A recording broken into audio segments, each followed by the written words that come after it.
S सुरासुर मणुसिन वन्दिदमधोदघायिकं ममलं पडमामि वड्माणं तित्थं धम्मस्कतारं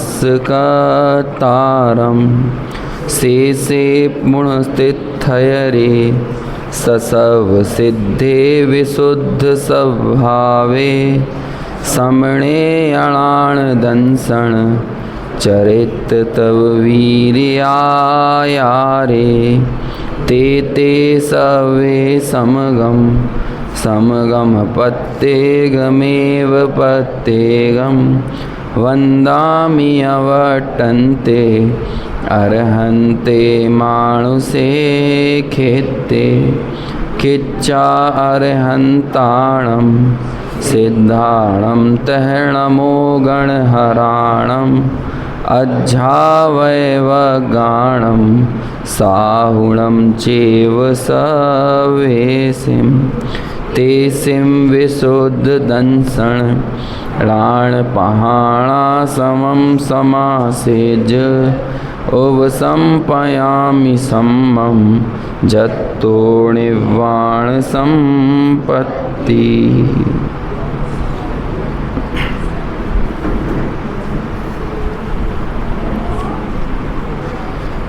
प्रवचन सार ग्रंथादिराज गाथा क्रमांक 15 पर कल हमारी चर्चा हुई थी। जब उपयोग विशुद्ध यानी शुद्धोपयोगी ये आत्मा होता है तो उसके साथ ही साथ विगत आवरण अंतराय मोह रहो, वह आवरण यानी ज्ञानावरण और दर्शनावरण, अंतराय और मोहनीय, इन सब से रहित होने के साथ ही स्वयमेव ही ये आत्मा जादि परमणेय भूदाणम सभी ज्ञेयों के ऊपर निकल जाता है। अब ज्ञेय विशेष नहीं रह गए, बल्कि आत्मा ही एकमात्र अपनी सर्वांगीण सामर्थ्य के साथ विशेषता को प्राप्त होता है।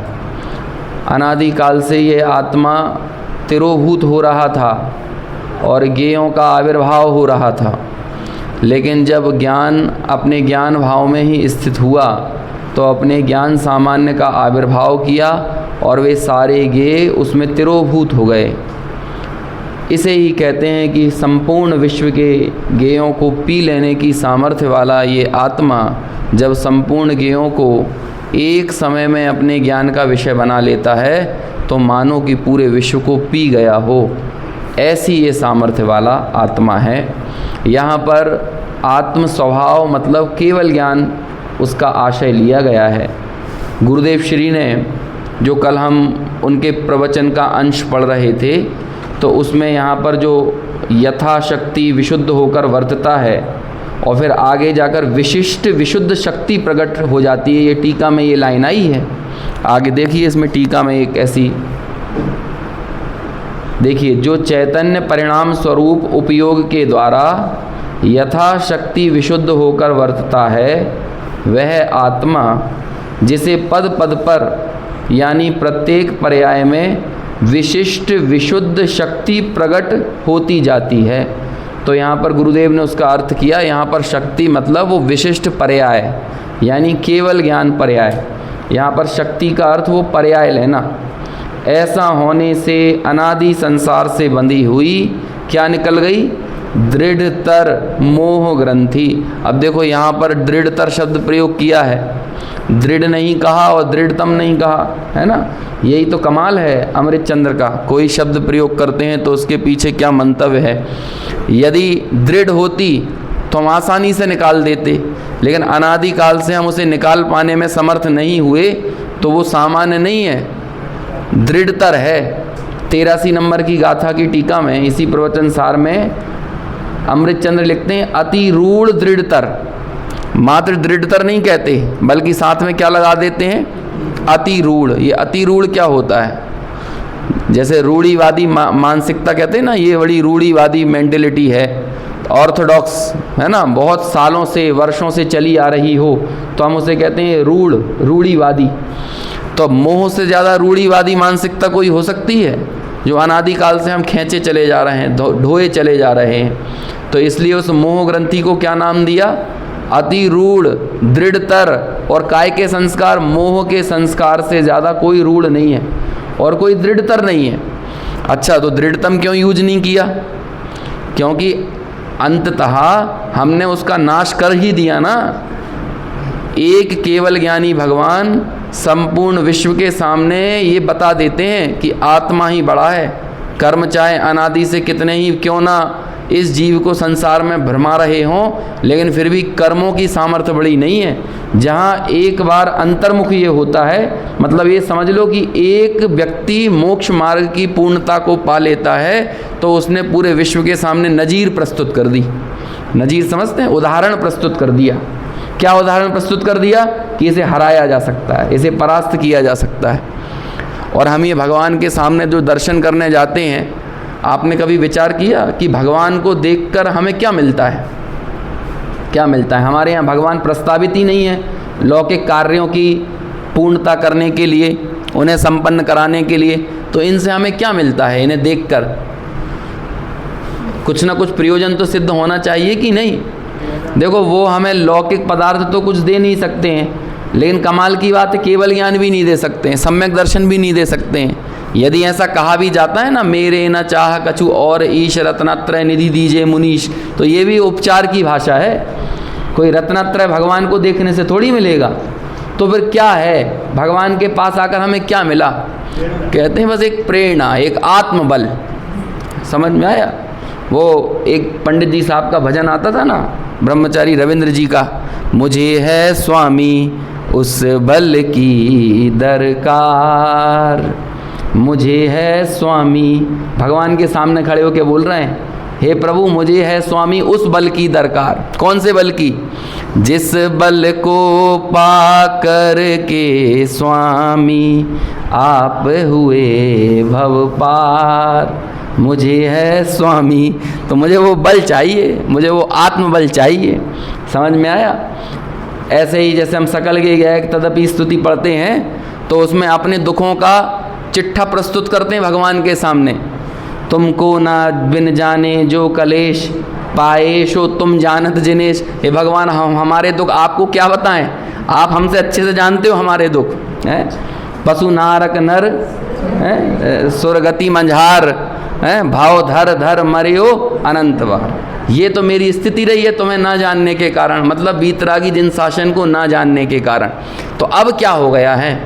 कहते हैं अब प्रभु अब काल लब्धि बलते दयाल। अब काल लब्धि पक गई है मेरी। क्या की काल लब्धि की? पहले तो तुम मिल गए, तो ये एक बड़ा चमत्कार हो गया है। अति पुण्य उदय मम आया, प्रभु तुम्हारा दर्शन पाया। समझ लो कि अनादि काल से संग्रह की गई, मतलब अनादि मतलब पिछले कईयों वर्षों से संग्रहित की गई पुण्य प्रकृतियां मानो साथ में उदय में आ गई, तो जो तुम मिल गए। तो वो अति अब काल लब्धि बल तें दयाल। और क्या हुआ? तुम दर्शन पाए भयो खुशहाल। और तुम्हारा दर्शन पाके क्या खुशहाली हुई? कि सबसे बड़ा कमाल ये हुआ कि मिटे सकल द्वंद्व चले गए।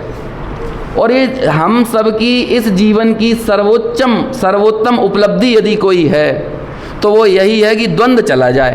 क्या द्वंद्व है? अरे एक जगह भजन लिखा, दुविधा कब जय है या मन की, है ना। भगवान के सामने खड़े होके बस यही भावना भक्त भारा है। ये हमारे बड़े बड़े विद्वानों की, भागचंद जी, बुद्धजन जी, है ना, दौलत राम जी, इन सब के भजनों में ऐसा गहरा गहरा तत्व भरा होता है। तो उन्होंने एक मुखड़ई बना दिया, एक भजन का मुखड़ई है, दुविधा कब जय है या मन की। प्रभु हमें कुछ नहीं चाहिए आपसे, बस दुविधा चली जाए। और ये द्वंद्व कोई छोटी मोटी चीज़ नहीं है। आप समझ रहे हो द्वंद्व किसे कहते हैं? कि जब यहाँ बैठते हैं तो लगता है कि पुण्य है, तो लगता है, लेकिन थोड़ा ही बाहर निकल के थोड़ा पूजा पाठ आदि क्रिया होती है तो वहाँ लगने लगता है अरे पुण्य में ही तो मज़ा है, पुण्य से ही तो सब मिल रहा है। यहाँ बैठ के कहते हैं संसार का सुख संसार का दुख एक जैसा है, लेकिन जैसे ही बाहर जाके एक फ़ोन आता है अरे 10 लाख का फ़ायदा हुआ तो वहाँ लगने लगता नहीं सुख तो यहीं है। तो यही तो द्वंद्व चल रहा है। और 24 घंटे ये द्वंद्व चलता है। लेकिन जब भगवान के सामने आते हैं तो सबसे पहले यदि कोई चीज़ मिटती है तो हमें तो लग रहा था कि संसाधनों में, संयोगों में सुख है, हमें तो पहले ये लग रहा था। लेकिन जब भगवान को देखा कि नहीं, आपके पास तो बाह्य कोई संसाधन नहीं है, लेकिन फिर भी देखो कैसी प्रशांत मुद्रा है और आनंद से सराबोर है, तब जाके मेरे हृदय से ये पंक्ति निकली, मिटी सकल द्वंद्व। और जब सब द्वंद्व मिट गए तो क्या हो गया? चाख्यो स्वातम रस दुख निकंद। मैंने अपने शुद्धात्मा का रस चख लिया, और वो शुद्धात्मा का रस कैसा है? दुख निकंद, जिसमें दुख का कंद भी नहीं है ना, पूरी तरह से दुखों से रहित है और सुखों से भरा हुआ है ना। ऐसा ही है ना लाइन, गलत तो नहीं बोल दी। देखो कि ये द्वंद्व का जाना बहुत आवश्यक चीज़ है, बहुत ज़रूरी चीज़ है। देखो आपको एक और जगह ऐसा ही प्रयोग मिलता है, वहाँ पे कहते हैं मेरे हिसाब से इसमें ही है ना, 6 ढाला में, लाख बात की बात यही निश्चय और लाओ। और फिर आगे क्या है? तोरी सकल जग दंद फंद नित आत्म ध्याओ। तो वहाँ भी क्या बोल रहे हैं? ये द्वंद्व चला गया, ये द्वंद्व का टूट जाना ये सबसे ज़्यादा ज़रूरी है। और फंद यानी होता है शारीरिक समस्याएं, और द्वंद्व यानी होता है मानसिक समस्याएं। बहुत समस्या है। मेरे पास तो कई लोगों के मैसेज आते हैं, विद्यार्थियों के मैसेज आते हैं, शास्त्री किए हुए विद्यार्थियों के मैसेज आते हैं। अभी कल परसों में ही एक मैसेज आया, वो बच्चा बोलता है कि मैंने शास्त्री कर तो लिया है, लेकिन मेरे घर में 20पंथी मान्यताएं चलती हैं, ग्रहित मिथ्यात्व चलता है, और मेरे घर वाले बोलते हैं तुझे हमने हमारी परंपराओं को तोड़ने के लिए नहीं भेजा था, तू चुपचाप पढ़ ले वहाँ पे। कह ले मैं अपने जीवन में बड़े द्वंद्व में फंस गया हूँ, अब ये द्वंद्व मैं क्या करूँ, और मेरे मन में भी समझ में नहीं आता कि मुझे वो मानना चाहिए कि ये मानना चाहिए। तो मैंने क्या कहा, भैया पहले तो दूसरों को बदलने का आग्रह छोड़ दो और तुम खुद स्वाध्याय करो। तुम यदि कुछ तोड़ सकते हो तो अपना द्वंद्व तोड़ सकते हो, दूसरों के द्वंद्व तोड़ने में तुम भी समर्थ नहीं हो, तो अपना द्वंद्व कैसे टूटेगा? वो भगवान के माध्यम से, भगवान की वाणी के माध्यम से। और अभी गुरुदेव के व्याख्यान में अभी आ रहा था ना, वो टोडरमल जी के मोक्ष मार्ग प्रकाशक का उदाहरण दिया कि इतने समय से जो परंपरा चली आ रही है उसे कैसे तोड़ दें। कहते हैं भैया गलत परंपरा तो तोड़ने के लिए ही होती हैं, वो अति रूढ़ दृढ़तर संस्कार तो तोड़ने के लिए होते हैं। ऐसे ही कोई अपने परंपरा चली आ रही है, बहुत पहले से चली आ रही है, तो एक काम करो, अपने मोह को भी रख लो, क्योंकि उस मोह से ज़्यादा पहले से तो कोई नहीं चला आ रहा है। समझ में आया कि नहीं? आपने एक नया मकान खरीदा और आपने कहा कि भैया ये मकान में तो चूहे हैं, तो क्या करें भैया, वो पहले से रह रहे हैं, उन्हें रहने दो। ऐसा कहेगा कि यहाँ तो चूहे हैं, काकरोच हैं, बिच्छू हैं, तो क्या रहने देंगे उनको? नहीं, वहाँ तो हम बड़े चतुर हैं कि भले ये हैं हमारे घर में, लेकिन ये मेरे घर का नाश करने वाले हैं। ये चूहों का मेरे घर के साथ बद्धघातक संबंध है। समझ में आया? ऐसे ही आश्रव का और मोह का मेरे साथ कैसा संबंध है? भले अनादि से चला आ रहा है, बद्धघातक संबंध है। तो ये जो यहाँ पर ये लिखा ना कि वो संसार से बंधी हुई दृढ़तर मोह ग्रंथि, क्या कहते हैं, छूट जाने से वो प्रभु क्या साबित कर दिया उन्होंने तोड़ दी ना इस मोह की ग्रंथि को।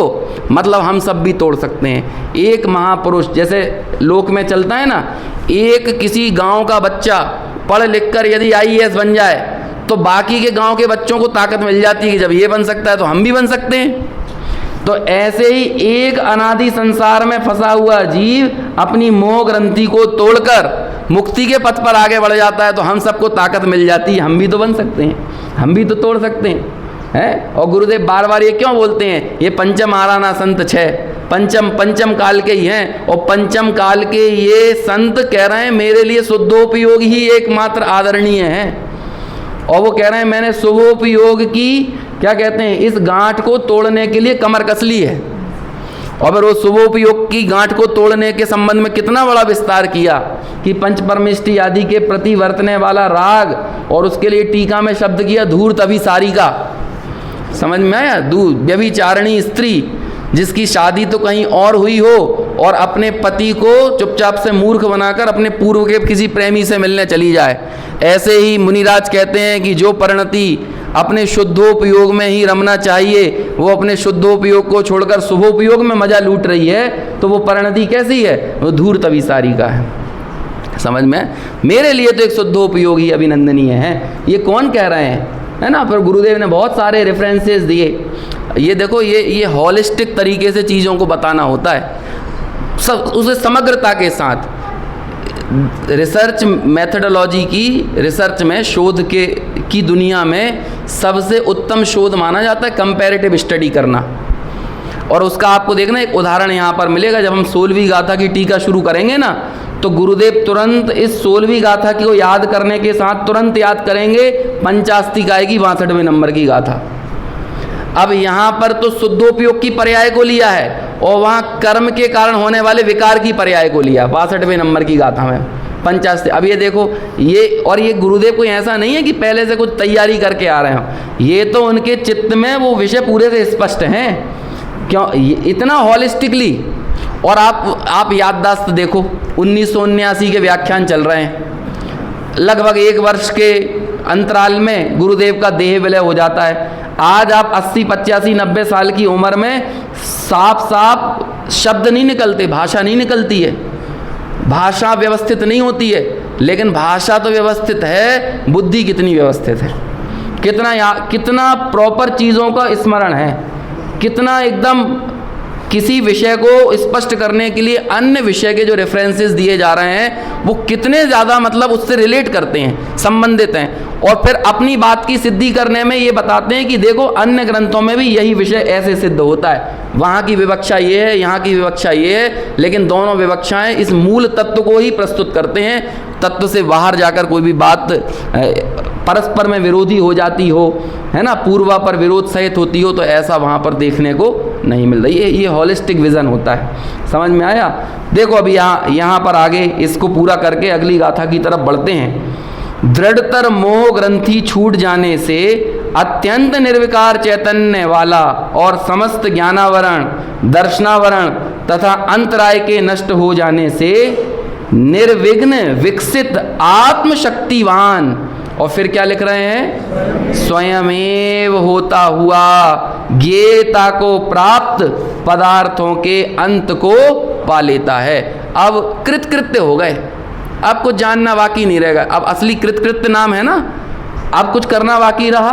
देखो आत्मा के लिए आत्मा क्या कर सकता है, ज्ञान कर सकता है, तो अब ज्ञान कर सकता है, लेकिन उस ज्ञान में अब करने जैसा क्या रह गया है?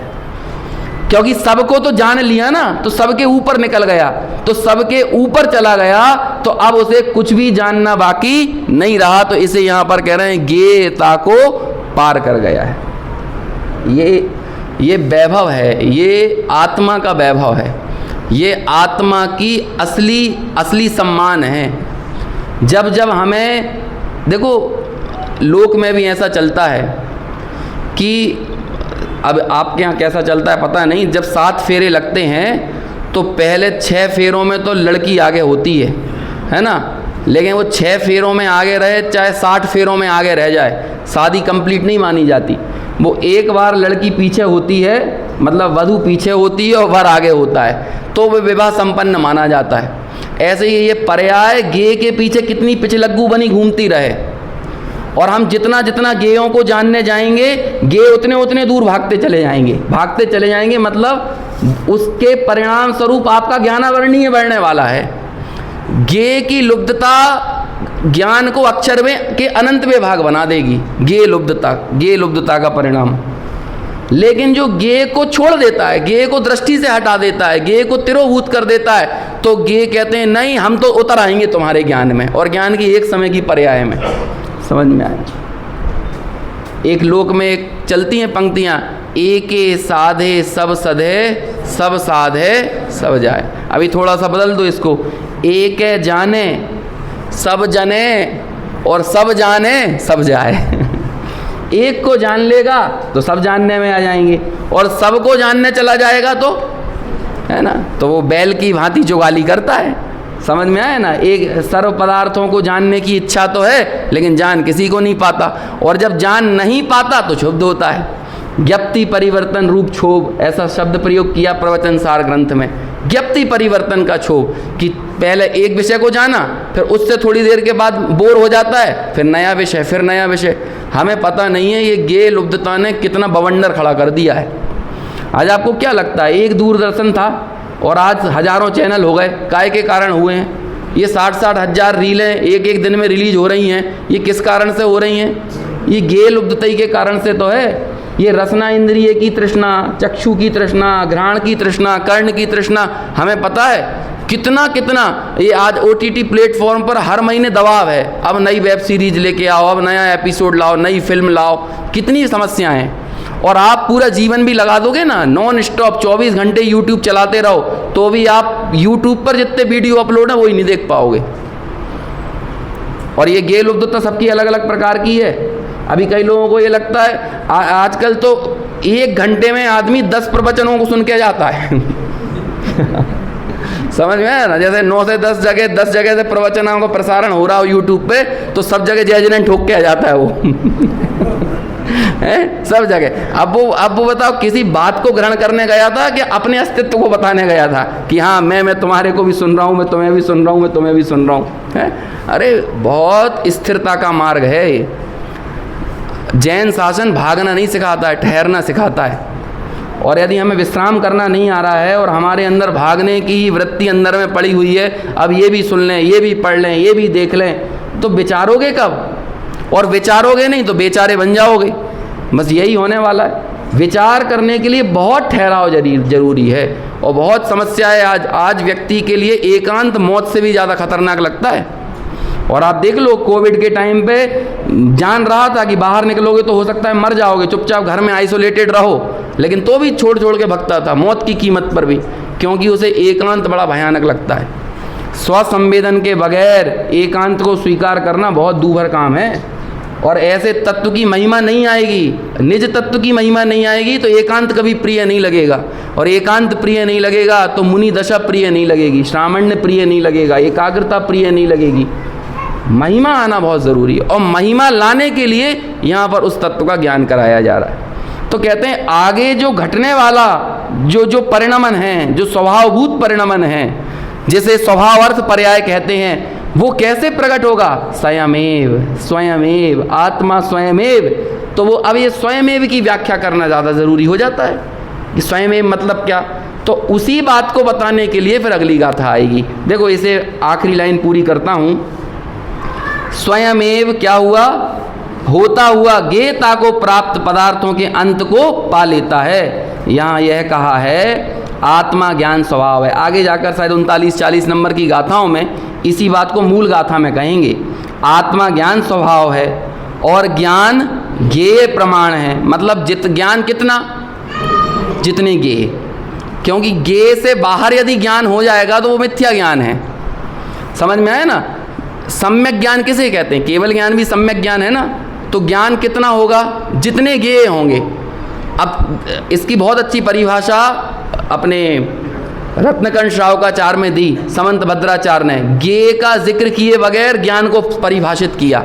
मैं कल आपसे कह रहा था ना, ज्ञेय का जिक्र किए बगैर ज्ञान को नहीं बताया जा सकता, लेकिन ऐसा बताने की सामर्थ्य एक व्यक्ति में है, वो है समंत भद्राचार्य है ना।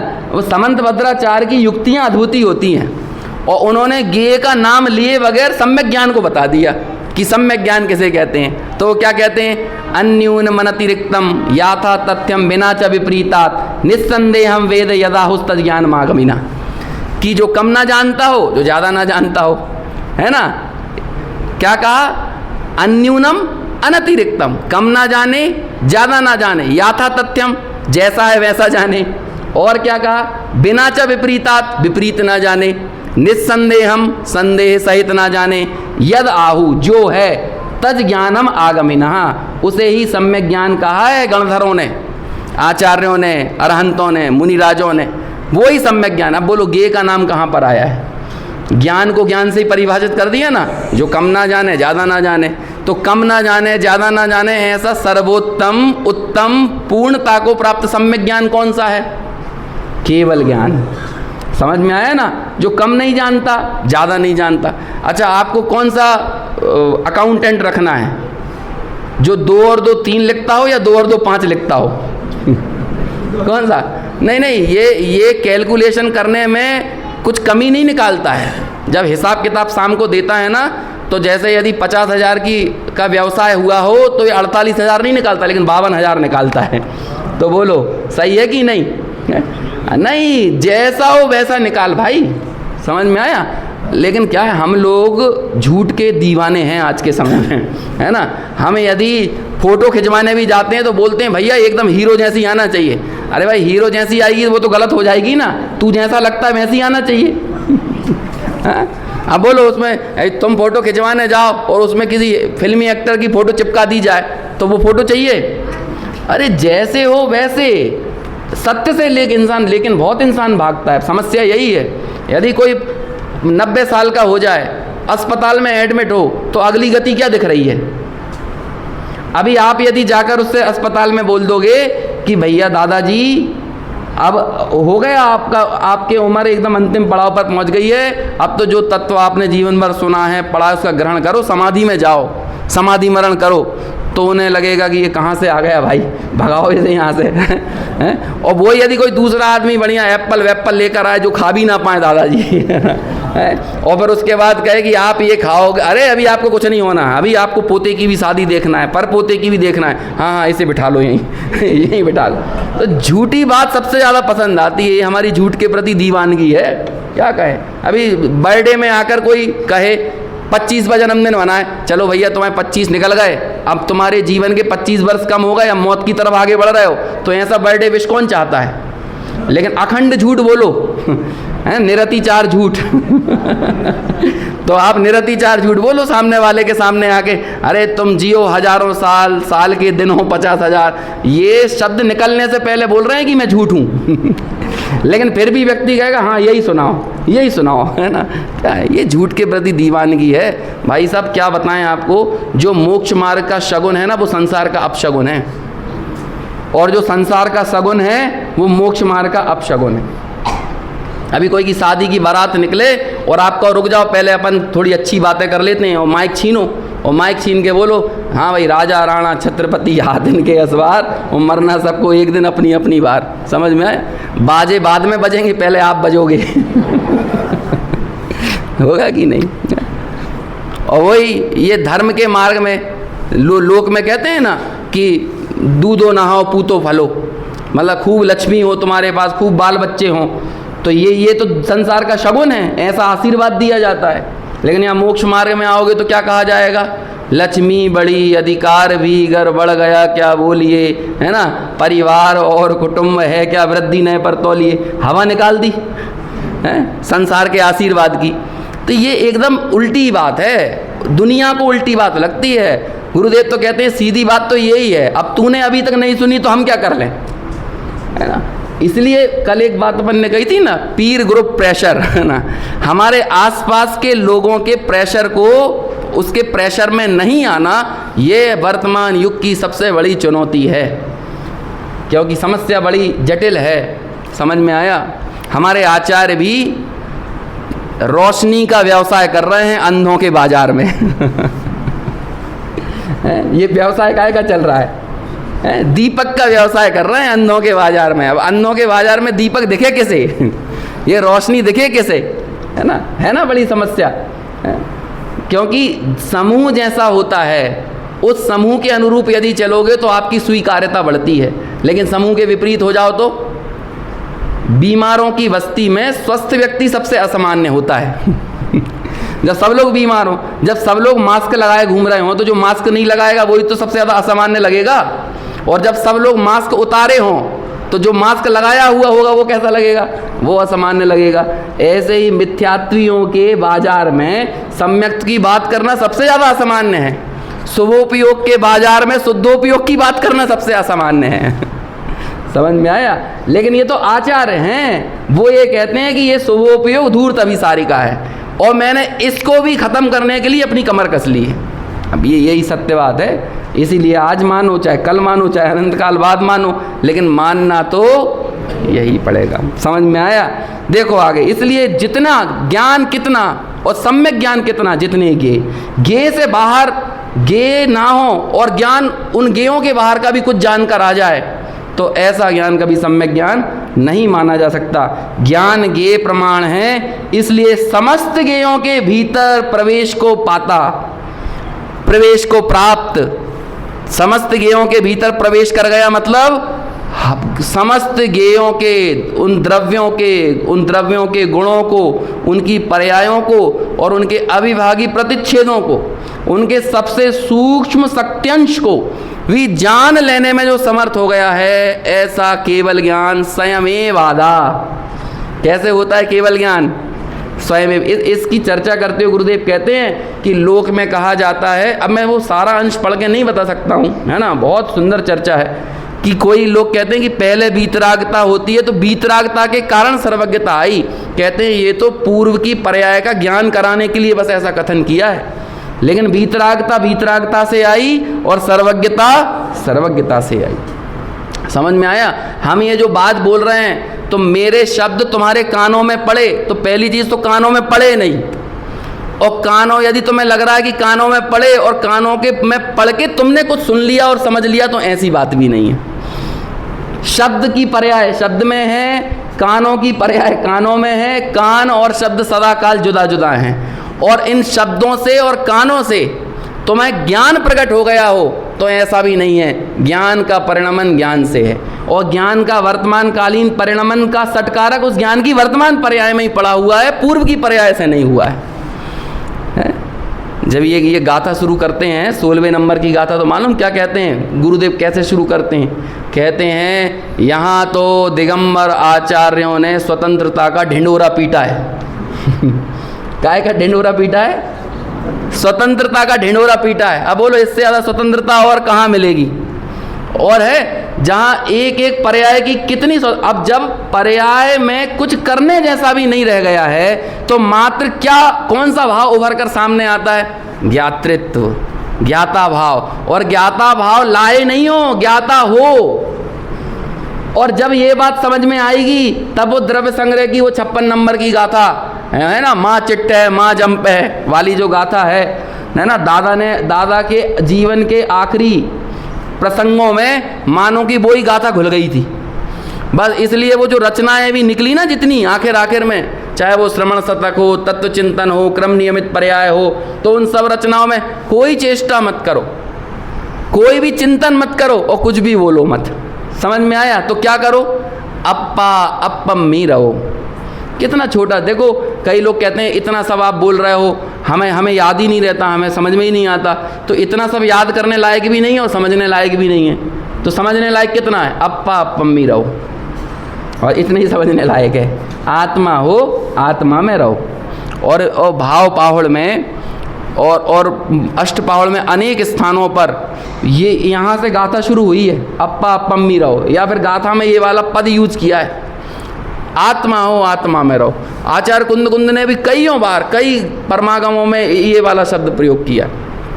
आप सोचो तो सही, हम लोगों को प्रतिक्रमण, प्रत्याख्यान, आलोचना, संवर, निर्जरा, इन सबके प्रति बड़ी आसक्ति होती है यदि हम थोड़ा इस तत्व को सुन लेते हैं तो। लेकिन आप ईमानदारी से विचार करो, आत्मा को हटा दिया जाए तो कौन सा प्रतिक्रमण, कौन सा प्रत्याख्यान, कौन सी आलोचना, कौन सा संवर, कौन सा शुद्धोपयोग? समझ में? ये गाथा है ना 101 या 102 नंबर की, है ना, मम ज्ञान में है आत्मा, दर्शन चरण में आत्मा, है ना, शुद्ध मेरे योग में, योग मतलब वहाँ शुद्धोपयोग लिया है, मम योग में है आत्मा, है ना, प्रत्याख्यान में भी आत्मा। ये बहुत लगातार नियम सार में ऐसी गाथाएं हैं, एक के बाद एक। और गाथा की टीका पद्मपुरम वल्लधारी देव उतने ही मज़े से लिखते हैं। वो प्रतिक्रमण को समझाते हैं और पहले ही लाइन लिखते हैं, आत्मा ही प्रतिक्रमणमय है। बस आत्मा ही अब आत्मा को अलग कर दो तो प्रतिक्रमण कहाँ से लेकर आओगे? यहाँ से वो शुरू करते हैं। ये है आत्म स्वभाव की महिमा। और ये आत्म स्वभाव का ज्ञातृत्व तो कोई प्रकट नहीं किया गया, स्वयमेव। अभी स्वयंभू में यही तो कहेंगे, वो स्वयंभू है। तो वो अपनी स्वभावभूत पर्यायों को कैसे पाता है? स्वयमेव पाता। यदि किसी दूसरे से पा जाएगा तो वो उसका स्वभाव नहीं कहलाएगा।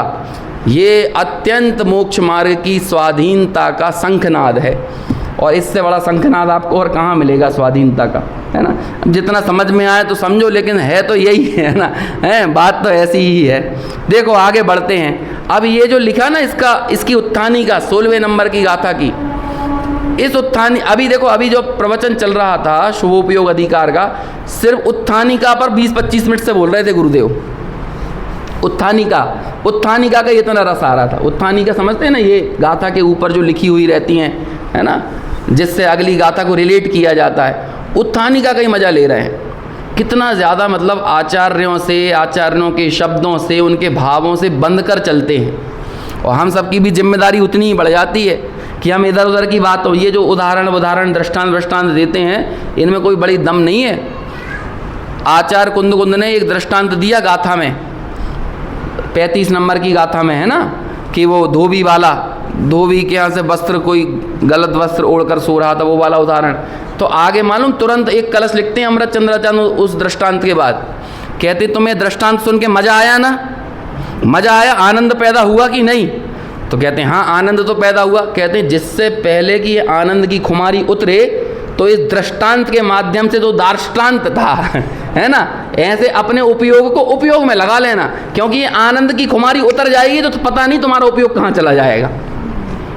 और होता है कि नहीं, यहाँ पे अपना ये चर्चा बंद होती है और तुरंत के तुरंत कहाँ उपयोग चला जाता है कुछ पता चलता है।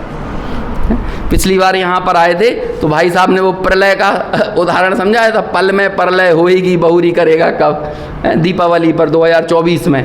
तो प्रलय का क्या अर्थ किया था, क्या मतलब किया, क्या अर्थ किया प्रलय का? पल में प्रलय होएगी। ये प्रलय मतलब ये नहीं कि वहाँ से ईरान की मिसाइल आपके ऊपर गिर जाएगी, अरे लय बदल जाएगी। यहाँ पे जो एक धारा चल रही है, ये चर्चा को सुन के ये जो धारा चल रही है, आप नीचे चप्पल पहनोगे वो लय बदल जाएगी। तो वो लोग कब करना है? मुझे तो सबसे ज़्यादा आश्चर्य तब होता है जैसे अपन कहीं पे चर्चा करें तो सामने वाला ये कहे कि आप अगला 10 लक्षण हमारे यहाँ करो, है ना, है उसका अगला 10 लक्षण कर लो, और 2029 का कर लो, 2030 का कर लो। मुझे पता है तुम्हें 2030 तक रहोगे, तुम रहोगे या हम रहेंगे? अच्छा 2030 में हम 10 लक्षण में आएंगे तो क्या सुनाएंगे आपको, क्या सुनाएंगे? 2029 में क्या सुनाएंगे? अरे इन सब प्लानिंगों से बाहर आ जाओ भाई साहब, ये प्लानिंग से बाहर निकलने का मार्ग है, प्लानिंग बनाने का मार्ग नहीं है। इन सब से तब भी तो यही बताएंगे ना। तो यदि अभी आनंद आ रहा है तो उस आनंद की मटिया मेट क्यों कर रहे हो कि हमें 2030 में तुमसे ये बात सुनना है? अरे यदि अभी बात, ये आचार्यों की बात जम गई तो अभी करो, क्योंकि तुम्हें नहीं पता है कि पल में प्रलय होएगी। समझ में आया कि तब जाके टोडरमल जी ने बहुत गहरी भावभूमि से ये बात लिखी है कि ये समागम हमेशा नहीं रहेंगे। और यदि समागम रह गए तो पता नहीं तुम रहोगे कि नहीं रहोगे, और यदि समागम भी रहे, तुम भी रहे, तो इस बात का ठिकाना नहीं है कि जैसे तुम्हारे भाव अभी हैं ये भाव हमेशा रहेंगे। मंद कषाय का एक नशा होता है, और ये मंद कषाय मालूम, मंद कषाय में यदि किसी को मज़ा आ जाए तो मंद कषाय तीव्र कषाय में जाने का लाइसेंस होता है। कैसे? जैसे हमने 1 घंटा पूजा कर लिया तो अब 20 घंटे तक निरतिचार दुकान चला सकते हैं मतलब हमें फिर दोष नहीं लगेगा। लेकिन यदि वो सीधे दुकान पहुंच गए और मंदिर नहीं जा पाए तो अरे आज तो मंदिर नहीं जा पाए, तो मंदिर नहीं जा पाए, मतलब मंदिर जाके यदि धंधा करे, यदि राग का धंधा करे, मंद राग में जाकर तीव्र राग का धंधा करे तो उसे अपने आप में अपराध बोध महसूस नहीं होता है। मंद राग को गंतव्य मत मानो। यदि मंद राग गंतव्य बन गया, मंद कषाय गंतव्य बन गया तो आकषाय परिणाम कभी गंतव्य नहीं रह जाएगा। इसलिए शुभोपयोग की भूमिका में ये बात लिख रहे हैं आचार्य, लेकिन कहते हैं मैंने शुभोपयोग को खत्म करने के लिए कमर कस ली है कि नहीं? ये विजन तो स्पष्ट होना चाहिए, लक्ष्य तो क्लियर होना चाहिए, टारगेट में शिथिलता तो नहीं होना चाहिए। छोटा लक्ष्य बड़ा अपराध है ना, कहते हैं कि नहीं? इसलिए लक्ष्य तो बड़ा बनाओ। अभी तुम पटवारी बनने की सोचोगे तो आईएएस कैसे बन जाओगे, लेकिन हाँ आईएएस बनने की सोचोगे तो कम से कम डिप्टी कलेक्टर तो बन ही जाओगे शुद्धोपयोग, और जो शुद्धोपयोग के लक्ष्य में बनने वाला जो शुभोपयोग होता है ना, वो देता है अभ्युदय सुख को। जो शुभोपयोग के लक्ष्य से ही जो शुभोपयोग किया जाए उससे तो क्या कहें भैया, संतरा की गोलियां मिलती हैं और वो भी सड़ी हुई ये मिथ्या दृष्टियों को मिलने वाला सुख है, वो क्या है, उसकी क्या वैल्यू है? यदि समंत भद्राचार्य ने अभ्युदय सुख की महिमा गाई है तो सम्यक दर्शन की महिमा बताने के लिए अष्टगुण पुष्टि तुष्टा दृष्टि विशिष्टा प्रकृष्ट शोभा जुष्टा अमराप्सरसाम परिषदि, क्या लिखते हैं? अप्सराओं की परिषद में मजे करेगा सम्यक दृष्टि। तो ये बात आपको ऐसा नहीं लगता है 40 हूरों के पास जाएगा जैसे लोक में कहते हैं, अरे वो अप्सराओं की परिषद में मतलब देवेंद्र, अहमेंद्र, नरेंद्र जैसे पद भी सम्यक दृष्टियों को मिलते हैं, जो अहमेंद्र नहीं बनना चाहते उनको मिलते हैं। जो इंद्र, अहमेंद्र, नरेंद्र बनना चाहे उन्हें कभी नहीं मिलता है। समझ में आए? इसलिए शुद्ध एकमात्र मैं शुद्धोपयोग की भावना भाता हूँ, और मैं शुभोपयोग की भूमिका में रहकर शुभोपयोग के नाश करने के लिए कटिबद्ध हो गया हूँ। ऐसी यहाँ आज तो पूरी बात ही शुद्धोपयोग की चली।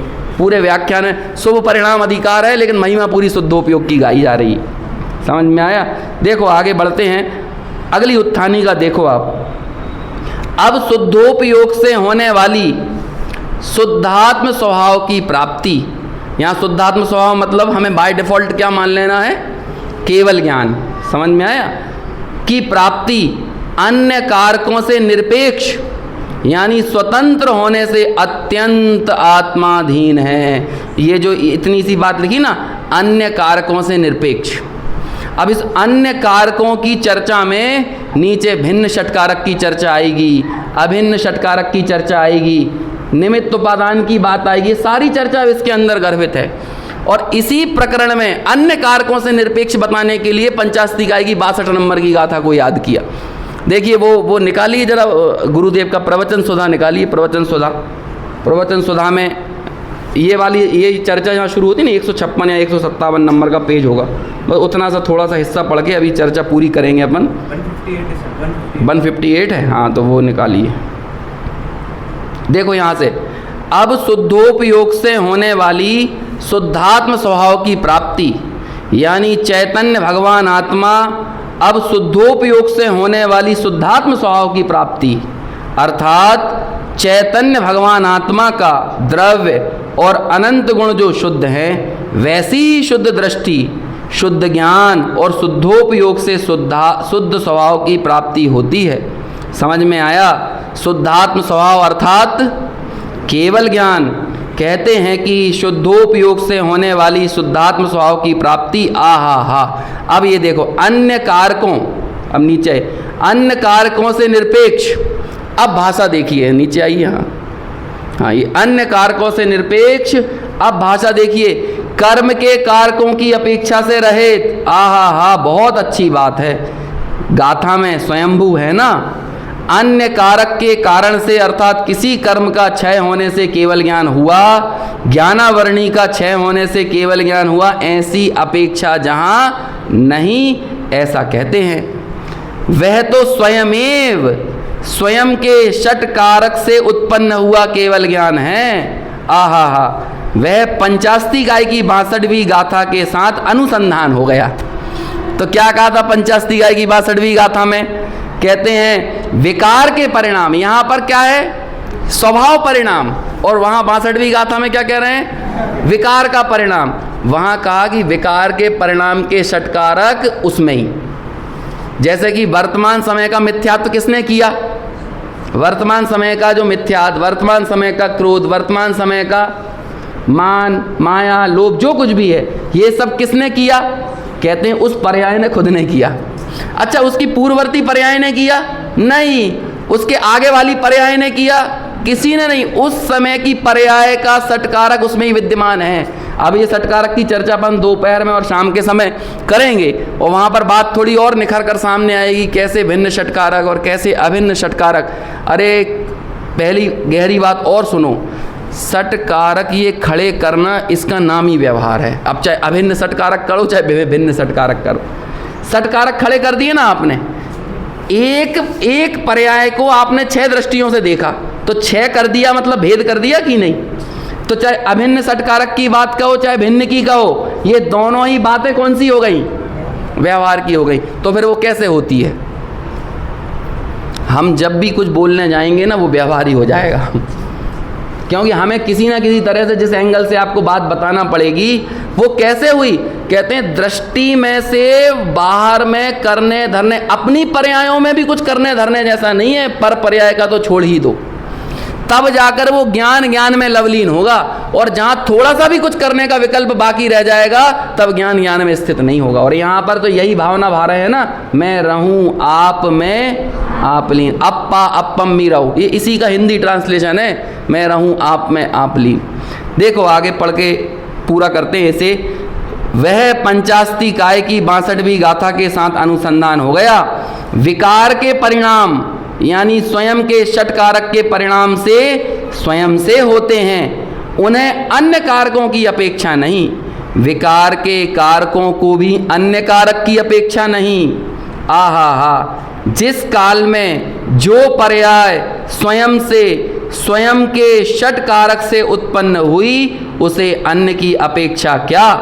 तो विकार होता है, उसमें भी कर्ता विकार है, कार्य विकार है, करण साधन विकार है, अपादान संप्रदान आधार भी विकार है।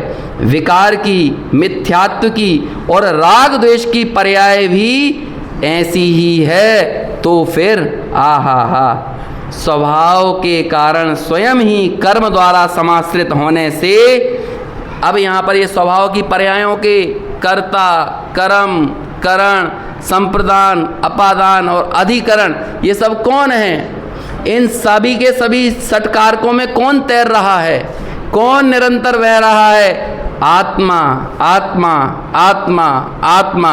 और ये आत्मा का वो स्वभावभूत परिणमन स्वयमेव अपने से हो रहा है, उसे करने वाला भी कोई नहीं है। और जब ऐसी अत्यंत निर्भरता, निश्चिंतता और स्वतंत्रता अंदर में स्वीकार होती है तो जरा भी हेर फेर बदल करने की चेष्टाएं, गुंजाइश, मन के विकल्प वे शांत हो जाते हैं और सिर्फ ये चैतन्य कैसा रह जाता है? ज्ञायक, ज्ञायक, ज्ञायक, ज्ञायक, जाननहार, जाननहार, जाननहार। और ये जानन जानन जानन स्वभाव में ही वर्तना, इसका ही नाम है शुद्धोपयोग। और जब आप शुद्धोपयोगी हो गए तो क्या मिल जाएगा? आपने मंडप सजा लिया है वीतरागता का, आपने मंडप सजा लिया है केवल ज्ञान का, और ऐसे उस मंडप में केवल ज्ञान स्वयं उतर आता है। जब केवल ज्ञान उतरने की गारंटी दे रहे हैं तो हम सम्यक दर्शन की चिंता क्यों करें?